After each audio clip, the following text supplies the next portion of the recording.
It is a time of despair for hundreds of thousands of farmers. At this cotton auction, prices are low and they keep falling. Bhagwan Rao has only received a few £100s for his crop. He tells me he's taking on a lot of debt just to buy next year's seeds.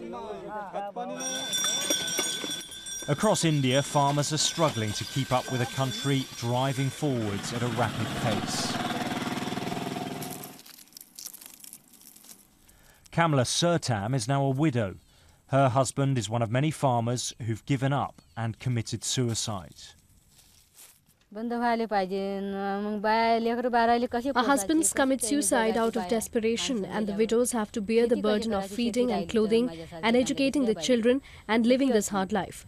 Suicides have to be stopped, otherwise we will all be widows out here. A few miles away in another village, and the cremation of another suicide farmer is taking place. It is a different widow, but a familiar story. More than 250,000 farmers have killed themselves in the last 16 years in India. That's one every 30 minutes. It is the largest wave of recorded suicides in history. The problems facing India's farmers are complex, but there are simple answers. Global trade has driven down prices, and farmers who've moved away from food to cash crops like cotton are suffering. This is where the cotton is brought after it's been picked from the fields. Now, this produce is being taken away to factories where it will be made into clothing. Much of that clothing, of course, will be exported to Western markets. But due to record low prices, the farmers are only getting on average about £300 to £350 a year for their entire season's work.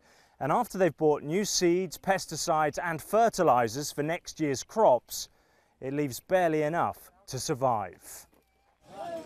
The prospect of getting away from a hand-to-mouth lifestyle is seductive, but it's also deadly. So this is the cotton that he harvested to take to market before he died. Rauban shows me his nephew's entire harvest. A day after picking this, he killed himself by drinking pesticides. He tells me his relative had borrowed money for hybrid cotton seeds, but they were unsuitable for the climate. Outside, his wife clutches a photo. It was taken just after they were married. She'll now have to pay back the moneylenders and bring up their children on her own. India has one of the fastest growing economies in the world, but away from the cities there are few signs of progress. The number of suicides, activists say, is a symptom of a wider problem. The government is leaving the old India of the countryside to die. Alex Rossi, Sky News, Maharashtra.